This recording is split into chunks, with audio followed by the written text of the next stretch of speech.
Can you talk about the role of the new GMAT? How how it's being assessed, how you're thinking about it, and I'll maybe scoop a couple of future questions like what you consider to be competency levels in certain areas like math. I think there were on the quant side there used to be like obviously some averages that were illustrative for applicants for what to aspire to. So a huge grab bag on the new GMAT to start. Maybe some follow-up questions. You want me to start that? Yeah, sure, if that's okay.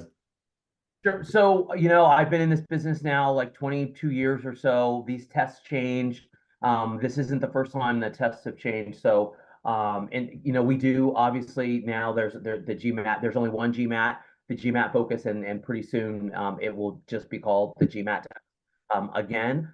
So, we are looking at that alongside, all of these other exams, and rapidly the new GMAT will replace, in terms of the scores that are reported, will replace the old exam. So at Tuck, we are looking at that test alongside the legacy GMAT, which we have plenty of those that are still in the pipeline, as well as the GRE. We also do a test waiver. It's a pretty stringent set of parameters for a test waiver, but for all intents and purposes, we are looking at the new GMAT in the same way that we looked at the old GMAT in a sort of a portfolio of exams that are offered. Donna, Swinford, and add any guidance that you can give anyone? Like, is it as simple as looking at the concordance table and saying, well, if our old average was 730, then our new average is, So let me. I think I've led this question far enough. Donna, share your thoughts. Yes, that's what we're doing. Only 2% of our applicant pool submitted GMAT Focus tests this year, so it's still new to our readers. And I think that even GMAT themselves have made some modifications recently in how they are with the percentiles. So it's kind of we're learning as we're going, as we're reviewing this, but recognizing that this is going to be the primary GMAT format soon. Yeah, so that's kind of what we're thinking right now. Okay. I'm going in reverse order of my list here, so I might be mixing it up considering the changes that were made. But Donna Levenson, can you share any thoughts on the new GMAT? That any particular guidance? Any thoughts on the data insight section that's now been integrated and how that's being evaluated or its importance?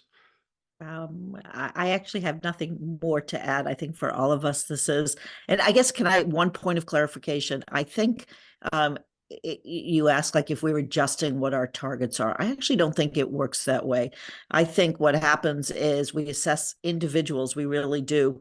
And their GMAT score, whether it be old or new, is one of the criteria we look at to help us assess whether or not we feel people would be comfortable, successful in one of our classrooms. Once we're done, we then go back, and based on that, we look at what then that average is. And so I liked when Donna Swinford said, yeah, I guess that's what we're doing, because I think the reality is we'll know after. I know people don't like that answer necessarily, but I feel like, this is more of a thermometer than a thermostat, as opposed to we're not using it specifically, to adjust our dials. We're going to look at it afterwards and see where we landed. Okay, great. Thank you. Donna, Clarke, any thoughts? Yeah, I guess just maybe a couple of words of encouragement with the GMAT Focus. And I know that the Graduate Management Admissions Council, who produces the GMAT and GMAT Focus, their intention was to create sort of a friendlier version of the GMAT. So hopefully that's an encouraging word.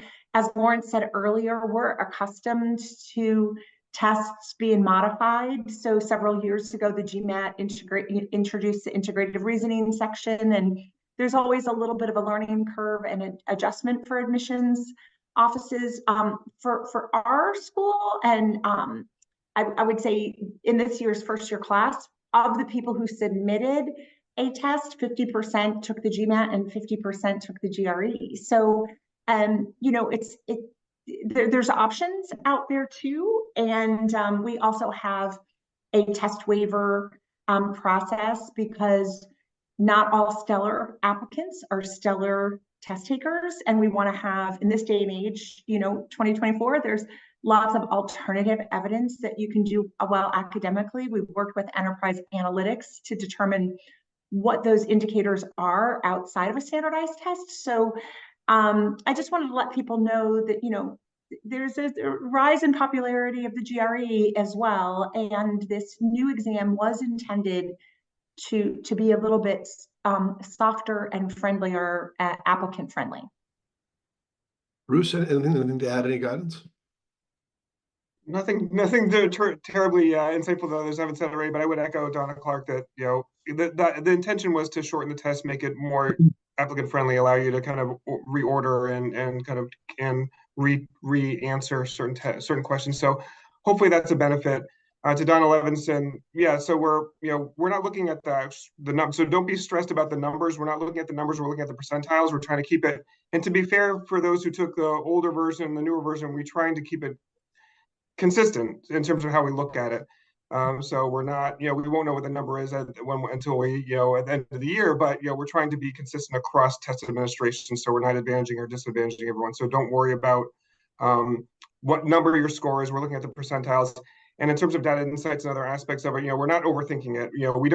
We won't know how predictive those are until we actually have people go through the program and see what their performance is. So we're not going to try and lean in or out in any way in anticipation. We're waiting to see what the data shows us in terms of how predictive that newly constituted quant section is in terms of performance. But for now, we're treating it the same way.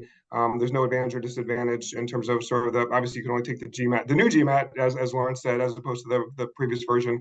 There's no advantage or disadvantage between that and the GRE. We're looking at it very, very simply, very straightforwardly, and hopefully that's how you're approaching it as well as a candidate. Allison, any thoughts? Yeah, I think we've covered it pretty exhaustively. The one thing that I would say to applicants, if you haven't looked at it yet, the scale is different. So I think, Jeremy, you kind of mentioned, it's a 720 about the same. That 720 about the same is probably going to be like a 665. So it's a mental shift, I think, and that's not exactly right, but it's, you can find the concordance tables. So as an applicant, just be prepared that the numbers are going to look different. So you kind of have that in your mind and kind of adjust to that. Looking at the percentiles, and I will echo what everyone has said. If we accept it, it's considered equally. Very small percent of people that were submitting it this year in our pool, it was also about 2%. Only one part of the equation, and you're not advantaged or disadvantaged by having the new GMAT. It's going to be the only option you have if you choose the GMAT going forward, but it's really just one part of the overall application. Right. Yeah, and for those who don't know, if you're planning to take the new GMAT, the GMAT Focus, they have published these concordance tables, as Allison said, so you can compare. If you sort of speak old GMAT scaling, eventually that'll go the way of the Dawna bird, and people will just kind of readjust to a new normal with the schools that have the scores that now end in 5 instead of 0s, and probably won't need a concordance table to understand how they're doing with time. But for now, if you want to look at like last year's average at Duke, at Fuqua, you can then look at what today's average might be by looking at that concordance table. So GMAT has provided that, but as Donna Clarke said, there's still the GRE and even other options at some schools. So my guess, this is my guess, I think applicants don't like uncertainty. They want to know with precision, and I think there's going to be, in the meantime, a bit of a surge in the GRE, because I think people will be like, that's safe, I know what score I need to get to, as opposed to the new GMAT Focus, where it's like, I don't exactly understand where I need to be. So we'll see what happens with that. Maybe it's the tail wagging the dog with people like me saying things like that. Okay, thanks so much.